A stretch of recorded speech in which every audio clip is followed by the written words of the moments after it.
Queridos hermanos, Dios les bendiga. Sean bienvenidos a la Iglesia en Estudio, un programa hecho especialmente para usted, pensando en usted, en su vida espiritual, y hecho por nuestro ministerio, el Evangelio Eterno. Recuerden que es un repaso de la escuela sabática. Pastor, interesante, ¿no? El tema de hoy, clavados en la cruz. En la cruz, clavados, dice.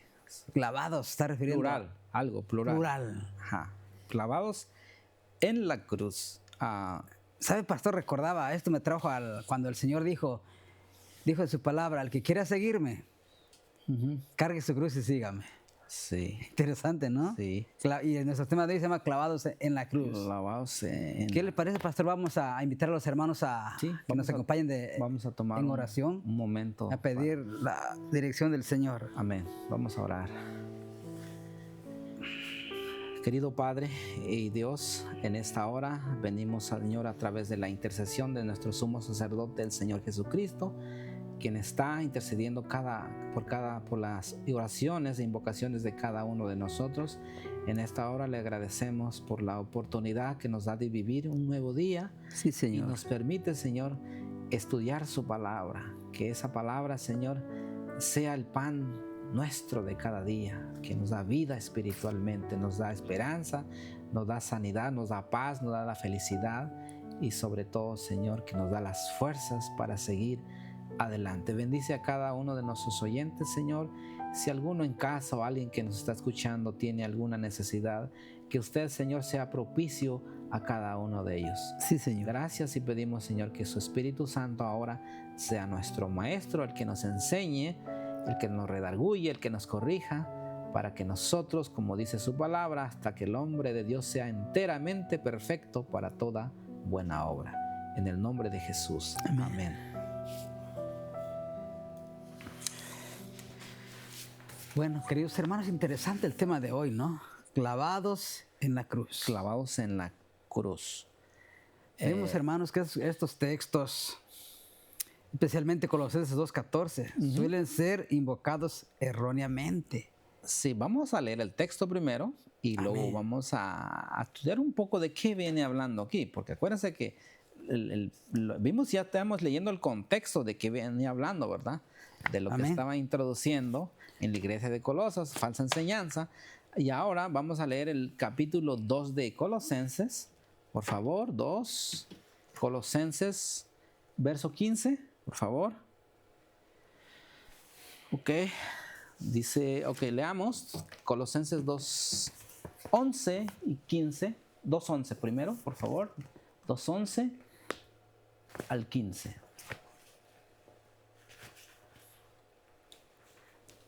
Ok, vamos a leerlo. 2:11. Ahora dice, en él, ¿en quién es él? En Jesús, ¿verdad? También fuisteis circuncidados con circuncisión no hecha a mano, al echar de vosotros el cuerpo pecaminoso, carnal, en la circuncisión de Cristo. Versículo 12. Sepultados con él, ¿con quién? Con Jesús, en el bautismo, en el cual fuisteis también resucitados con Jesús, mediante la fe en el poder de Dios que le levantó de los muertos. Versículo que sigue. Y a vosotros, estando muertos en pecados y en la incircuncisión de vuestra carne, os dio vidamente juntamente con él, perdonándoos todos los pecados. Versículo 14. Anulando el acta de los decretos que había contra nosotros, que nos era contraria, quitándola del medio y clavándola en la cruz. 15. Y despojando a los principados y a las potestades, los exhibió públicamente, triunfando sobre ellos en la cruz. Muy interesante. Clavado en la cruz. ¿Qué fue lo que fue clavado en la cruz? Vamos el contexto que viene hablando de la circuncisión. 12:11, vamos a regresar al 2:11, porque viene diciendo Jesús, mira, dice que en Jesucristo, porque acuérdense que los falsos maestros estaban enseñando que se tenían que circuncidar, ¿verdad? Ahora dice, Y eso es la ley de los sacrificios de ofrenda, ¿verdad? Porque para ser parte del pueblo de judío, Israel, tenían que circuncidarse. Pero dice, ahora el apóstol Pablo está diciendo que en Jesús todos nosotros fuimos circuncidados, no hecha a mano, porque la circuncisión que se hacía en el varón se hacía con mano, ¿no? Dice, al echar de nosotros el cuerpo pecaminoso carnal en la circuncisión de Cristo. O sea, Cristo no circuncidó, pero no en la carne, sino circuncidó nuestro corazón. Versículo 12. Y ya vamos para allá. Dice, sepultados con Él, así como Jesús, ¿verdad? Fue sepultado con Él en el bautismo. Nosotros cuando nos bautizamos, fuimos sepultados, igual participamos de la muerte y la resurrección de Cristo. Ahora dice, y fuisteis también resucitados con Él mediante la fe en el poder de Dios que le levantó de los muertos a una nueva vida. También nosotros fuimos muertos al pecado mediante el bautismo y fuimos resucitados con Él por la fe en el poder de Dios que le levantó de los muertos. Versículo 13 ahora. Y ahí vamos entrando, leímos todo el texto, pero vamos de regreso. Y a vosotros, dice, estábamos muertos en la incircuncisión de vuestra carne, ¿cierto? Cuando andábamos en el mundo, ¿verdad? Éramos incircuncisos en vuestra carne. ¿Por qué? Porque vivíamos en nuestros pecados. Y dice, ahora ves que aceptamos el sacrificio de Cristo, os dio vida juntamente con Él y nos perdonó todos los pecados. Ok, versículo 14, ahora vamos al texto que ya vimos el contexto de qué viene hablando. Anulando el acta de los decretos que había contra nosotros, que nos era contraria, quitándola en medio y clavándola en la cruz. La pregunta es, ¿viene hablando del sábado, del séptimo día aquí? ¿Viene hablando de los mandamientos de Dios? No. No viene hablando de eso. Pero sin embargo, este texto dicen que los mandamientos de Dios o la ley de Dios fue clavada en la cruz. Pero no viene hablando de eso. Lo acabamos de leer estos 3 días, estamos leyendo los textos, pero no viene a hablar de la circuncisión. Era un rito que se hacía, ¿cierto? Sí, lo que a veces ciertos hermanos no entendemos, que lo que Cristo Jesús clavó en la cruz de Calvario fue la ley ceremonial. La ley de los ritos y sacrificios. Exactamente, la ceremonial, la ley moral del Señor sigue vigente y seguirá vigente hasta la eternidad. Ahora, en el texto griego, ese acta de decretos, eso se le llama un hegrografón, así. ¿Qué quiere decir eso? Eso es un pagaret.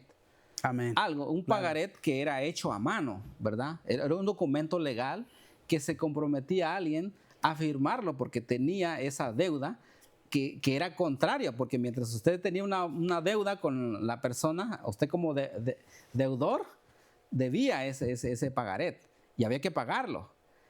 Y eso dice que era contrario a nosotros, ¿verdad? Es muy necesario saber porque era un documento legal que se hacía a mano, era por mano humana, ¿verdad? Pero si nos vamos al texto, la ley de Dios no fue escrita con mano de hombre. El libro de Éxodo 31, 18 dice que Dios mismo lo escribió con su propio dedo. Ahí no participó hombre alguno, porque ahí Dios mismo lo escribió con su propio dedo. Sin embargo, este acta de decretos era un pagaret que eran contra nosotros. Ahora fíjese, pastor, vamos a ir al texto, vamos a leer el libro de Deuteronomio capítulo 31 y vamos a ver cuál es ese acta de decretos que era contra nosotros. Deuteronomio 31, leamos del 24 al 26. Deuteronomio, por favor. Y está en la lección, no estoy saliéndome, está en la lección 31, 24 al 26. Dice aquí, y cuando acabó Moisés de escribir las palabras de esta ley, de lo que estamos hablando, de lo que viene hablando de la circuncisión, de los ritos, de ceremonias, ¿verdad? De las palabras de esta ley, dice, en un libro hasta concluirse. Versículo que sigue.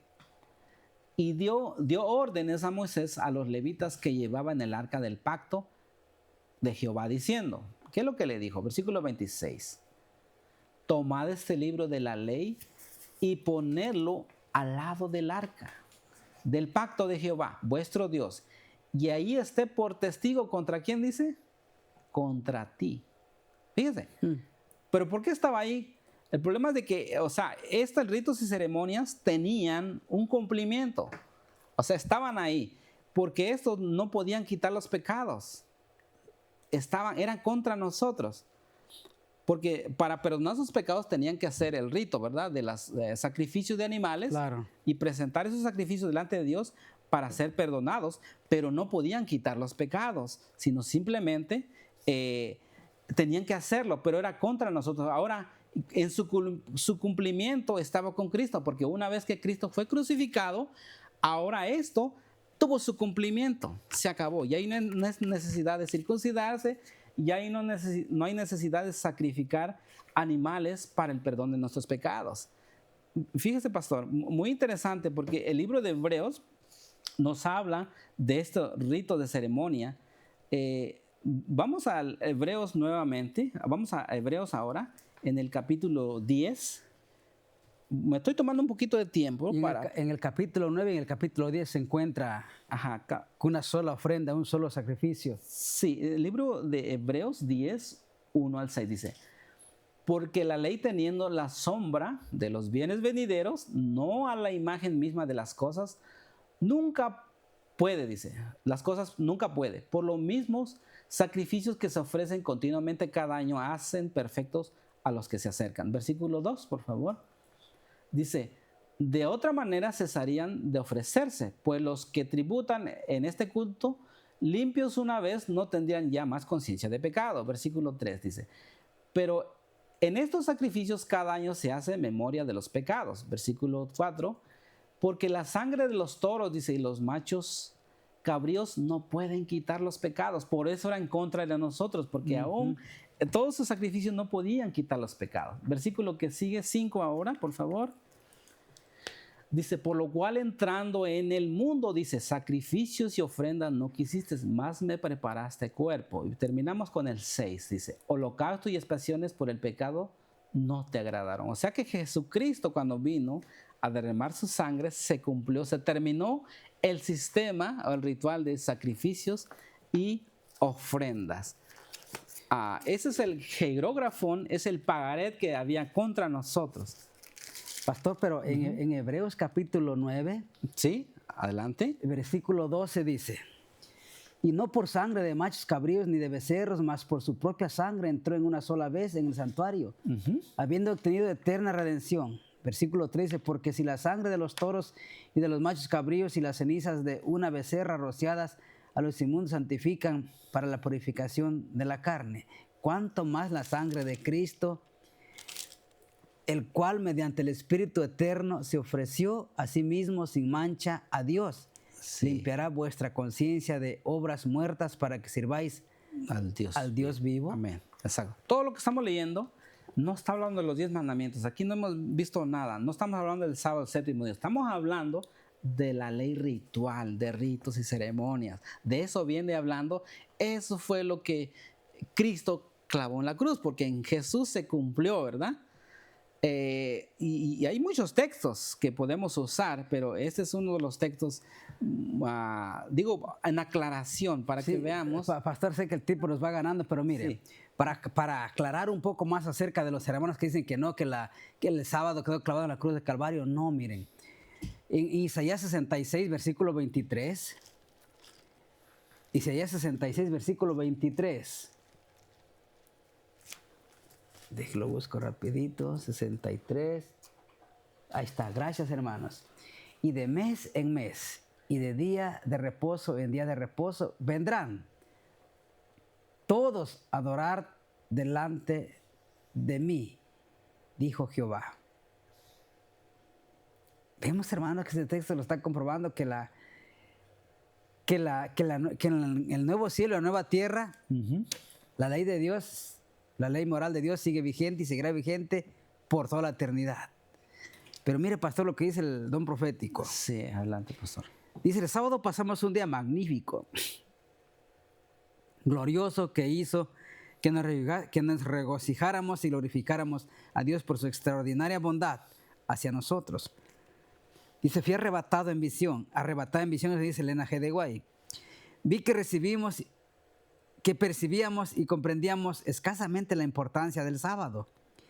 Vi que no sabíamos qué significaba subir sobre la altura de la tierra y ser alimentados con la heredad de Jacob. Pero cuando desciendan de la presencia del Señor la refrescante lluvia tardía y la gloria de su poder. Así sabremos qué significa comer de la heredad de Jacob y estar sobre las alturas de la tierra. Entonces apreciaremos mejor la importancia y la gloria que tiene el sábado, pero no lo veremos en toda su gloria hasta que se establezca el pacto de paz con nosotros al llamado de la voz de Dios, hasta que la puerta de perlas de la Nueva Jerusalén se abra de par en par y giren sobre sus resplandecientes goznes y se perciba la bella y jubilosa voz del amante Jesús, más dulce que toda música que jamás haya llegado a oídos humanos invitados a entrar.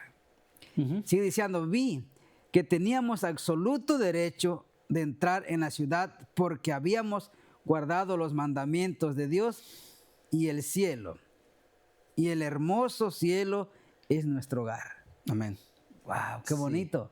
Sí, muy interesante lo que estamos estudiando. Es importante saber como pueblo de Dios qué es lo que Jesús clavó en la cruz. O sea, el apóstol Pablo, si leemos todas las epístolas, él nunca enseñó que los 10 mandamientos fueron abolidos, ni que Jesús los clavó en la cruz. Eso no era lo que enseñaba. El texto no está enseñando ni la ley de Dios, ni está hablando de el sábado en sí. Ahorita, mañana vamos a ver ese tema. Pastor, interesante porque todo lo que se hacía en el Antiguo Testamento, todos los sacrificios animalitos, estaba representando a Cristo Jesús, lo que Cristo Jesús iba a hacer en la cruz de Calvario. Pero una vez venido Cristo Jesús, y una vez ofrecido su sacrificio en la cruz de Calvario. Sí. Ok, ahora muy interesante. Vamos a proyectar un momento a Efesios 2, 14 y 15, porque había un muro de separación entre judíos y gentiles. ¿Y cuál era la separación? Era la ley ceremonial, porque los judíos usualmente practicaban este ritual y los cristianos no. Dice versículo 14, porque Él es nuestra paz. ¿Quién? Jesús, que de ambos pueblos hizo uno, derribando la pared intermedia de separación. Aboliendo en su carne las enemistades. Lo que había en contra de nosotros, había una enemistad. La ley de los mandamientos eran mandamientos expresados en ordenanzas para crear en sí mismo de los dos un solo y un nuevo hombre, haciendo la paz. Tanto para el judío como para el gentil que se convierte a Dios, ya no tiene que seguir guardando o hacer estos sacrificios de ofrendas, ¿verdad? Porque eso es lo que dividía al pueblo gentil y al pueblo judío, porque ellos hacían estas ordenanzas, estos sacrificios de ofrendas, más sin embargo, ya lo vimos el primer día, en el capítulo 15 de Hechos, a lo que el concilio de Jerusalén ordenó que se guardasen los gentiles, que no se le molestase con la ordenanza de la circuncisión. ¿Para qué? Porque para ellos no estaba aplicado, porque ahora la circuncisión es la que hace Cristo en nosotros. A todos nosotros que aceptamos a Cristo, Él ahora nos circuncida nuestro corazón. Vamos a proyectar un versículo más. El libro de Romanos, capítulo 2, 28 y 29. Veamos, Romanos, capítulo 2, está en la lección, por favor. 2, 28 y 29. Dice aquí. Ahí va. Ok, vamos a leer esos dos textos y terminamos. Romanos 2. 2, 28. Dice, pero no es judío el que lo es exteriormente, ni es la circuncisión la que se hace exteriormente en la carne. Fíjense, para ser un judío el pueblo de Dios no necesita circuncidarse ya. Dice el versículo 29, sino que es judío el que lo es en lo interior, y la circuncisión es la del corazón en espíritu, no en letra. La alabanza del cual no viene de los hombres, la alabanza viene de Dios. Así que si queremos recibir la alabanza que viene de Dios, no permitamos que esa falsa enseñanza vuelva a aplicar al pueblo cristiano, porque los falsos maestros siguen introduciendo esto hoy en día también. Así es que nosotros, hermanos, hemos aprendido ahí qué es lo que Cristo clavó en la cruz. No está hablando el sábado, el séptimo día, no está hablando de ninguno de los 10 mandamientos, está hablando de los ritos y sacrificios y ofrendas que se hacían y que no podían quitar los pecados, sino que Jesús eso los clavó en la cruz gracias a su sacrificio. Que Dios les bendiga, queridos hermanos, y los esperamos para mañana, a la misma hora y por el mismo canal. Amén. Dios los bendiga. ¿Viene miércoles o jueves?